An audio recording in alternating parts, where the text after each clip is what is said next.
नसरापूर येथील प्रकरण. सातारा नगरपालिकेतील भ्रष्ट कर्मचारी.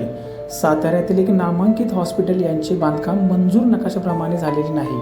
तसेच करंजेतर्फे सातारा रेसिडेन्शियल पार्किंगमध्ये अवैध बांधकाम या संदर्भात या प्रश्नांसंदर्भात शासन दरबारी मी सुमारे 4 महिन्यांपासून अर्ज विनंत्या करून देखील आमच्या मागण्या मान्य न झाल्यामुळे अशोक बापू गायकवाड यांच्या नेतृत्वाखाली RPI पक्षाच्या वतीने मी जिल्हाधिकारी कार्यालयासमोर आंदोलनास बसलो आहे, असे आरोप आणि म्हणणे प्रतीक गायकवाड, सातारा जिल्हा युवा उपजिल्हाध्यक्ष यांनी प्रसार माध्यमासमोर मांडले.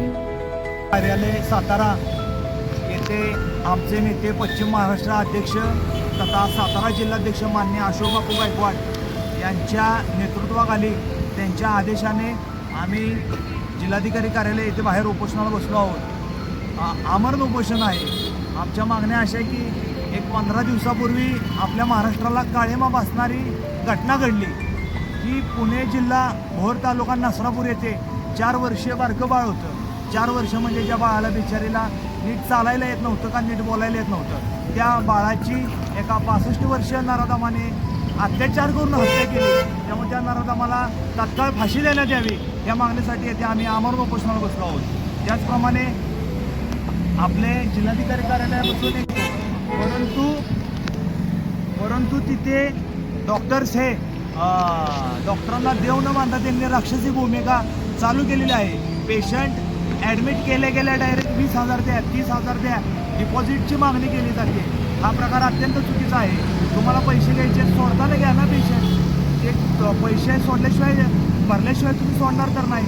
तसा कायदा पण नाही पहिले 20,000 रुपये भरायचा.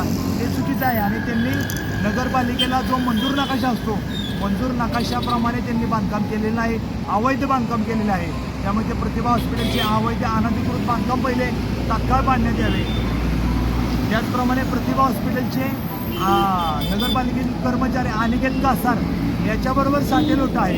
प्रतिभा हॉस्पिटलने अनिकेत कासारचा खिसा गरम केलेला आहे. आपले लाडके नगराध्यक्ष माननीय अमोल दादांचा आत्ताच मला फोन येऊन गेला. नगराध्यक्ष साहेबांनी अनिकेत कासारला कारवाईच्या सूचना दिल्या होत्या. कलेक्टर साहेबांनी देखील सूचना दिल्या, तरी तो कासार अधिकारी कारवाई करत नाही. त्यामुळे त्या कासारची खाते न्याय चौकशी करून त्याला पहिले तात्काळ निलंबित करा या मागणीसाठी देखील आम्ही बसलो आहोत. त्याचप्रमाणे मयुरेश्वर कॉलनी करंजेतर्फे सातारा सर्वे नंबर 169 1 2 3 4 तेथे रुद्रप्रतीक रेसिडेन्सी आणि श्रीकुंज रेसिडेन्सी या 2 बिल्डरांनी अवैधरित्या अनधिकृतपणे पार्किंगमध्ये बांधकाम केलेलं आहे. शासनाचा नगरपालिकेचा महसूल बुडवलेला आहे.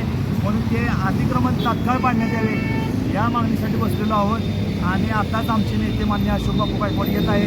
इथूनही पुढे आमचं तीव्र आंदोलन होणार आहे. एवढंच सांगतो. जय शिवराय.